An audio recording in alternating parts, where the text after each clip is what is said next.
as found in Matthew chapter 26, Luke 22, and John 13. And they tell of what happened around the table as Jesus shared an evening meal for the last time with his closest friends and followers. What was it like to be there? Between our readings, we're going to hear 4 voices that help us imagine and get closer to that night at that table and what it means for us now as we too remember Jesus.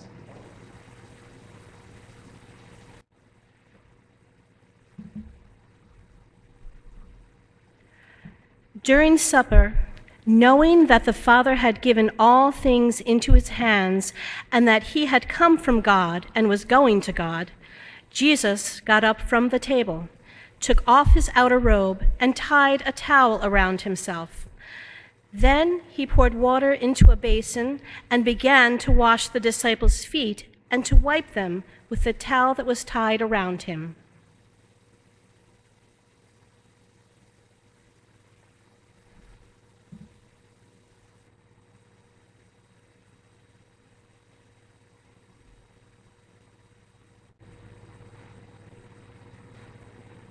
I was there in my usual role to welcome.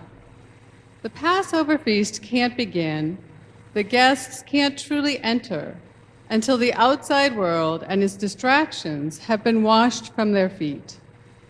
I was ready with my pitcher, towel, and basin. But that evening, Jesus got up, came to me, and took them, handing me his outer robe.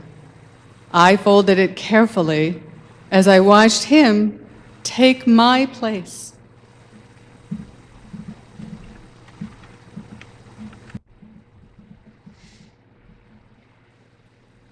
At the table, Jesus was troubled in spirit and declared, "Very truly, I tell you, one of you will betray me." The disciples looked at one another, uncertain of whom he was speaking. One of his disciples asked him, "Lord, who is it?" Jesus answered, "It is the one to whom I give this piece of bread when I have dipped it in the dish." So when he had dipped the piece of bread in the dish, he gave it to Judas, the son of Simon Iscariot.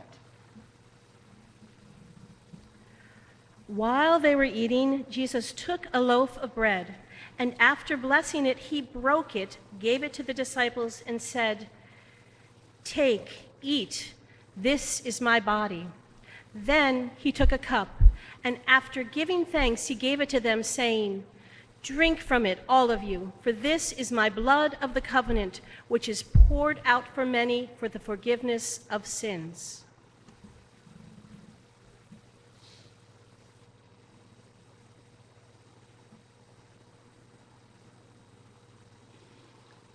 I was there in my usual role. I lay out the food, I fill the wine glasses, I make sure everything is in place, and watch for what needs to be replenished to make the meal effortless. I was ready for each song, prayer, and bite, but that evening, Jesus got up and changed the tradition. As he handed bread from the bowl, he said, there was a betrayer in that circle of friends.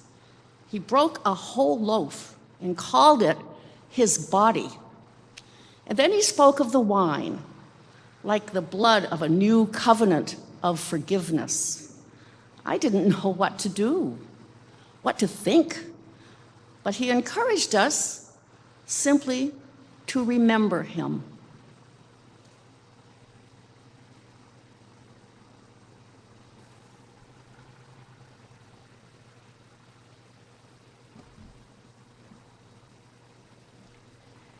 at the table, after Judas received the piece of bread, Satan entered him.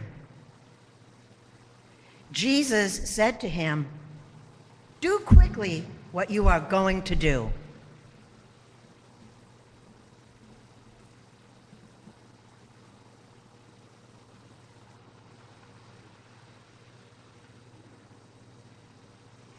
I was there in my usual role, raising the questions of ego, anxiety, and disbelief.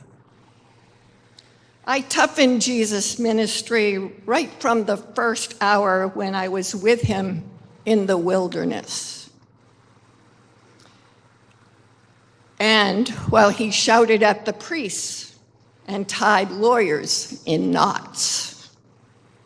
Without me, he might have made a fool of himself, not expecting the betrayal that is the way of this world. So I was there that evening in the background, but he called me out in front of all of them. He accepted what was coming. He commanded them to love one another anyway, and sent me out to do it quickly.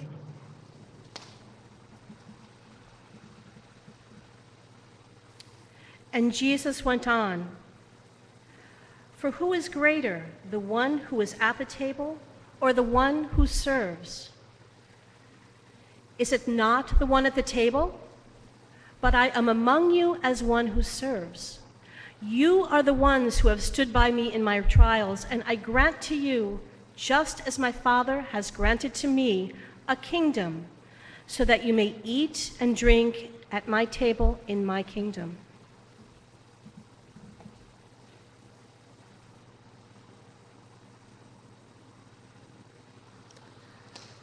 My role came a long while after that evening.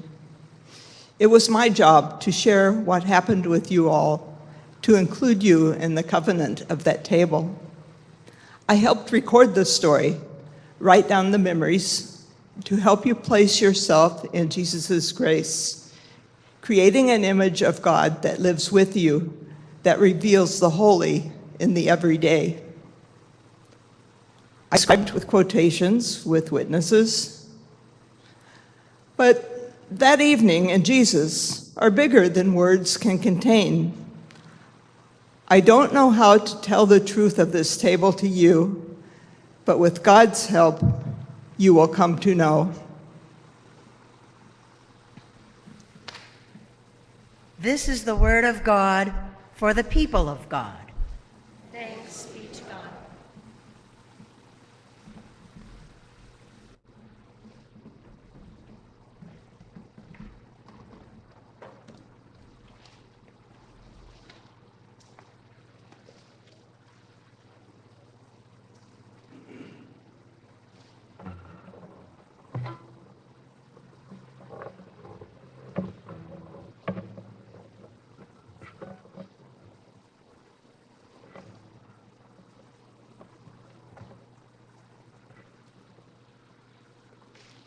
Jesus was always the guest in the homes of Peter and Jairus, Martha and Mary, Joanna and Susanna. He was always the guest. At the meal tables of the wealthy, where he pled the case of the poor, he was always the guest. Upsetting polite company, befriending isolated people, welcoming the stranger. He was always the guest. But here at this table, Jesus is the host. Those who wish to serve him must first be served by him. Those who want to follow him must first be fed by him. Those who would wash his feet must first let him kneel to wash theirs. For this is the table where God intends us to be nourished. This is the time when Christ can make us new. So come, you who hunger and thirst for a deeper faith, for a better life, for a fairer world. Jesus Christ, who is sat at our tables, now invites us to be his guests. All of you are invited, all of us are invited to be guests at Jesus' table now. And this morning, we are recentering ourselves around this gift by moving from the pews into the seats arranged here on the floor and in the chancel. We will go singing, so I encourage you to open the green hymnals that are in your pews so the words can go with you as you go.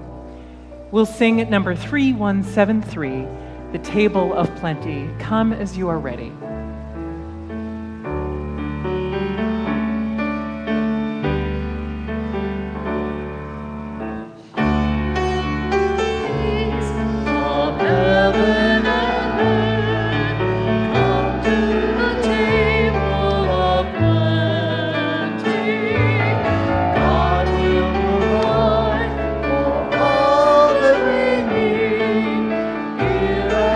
Table of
Feel free to use the front pews, and everyone may be seated.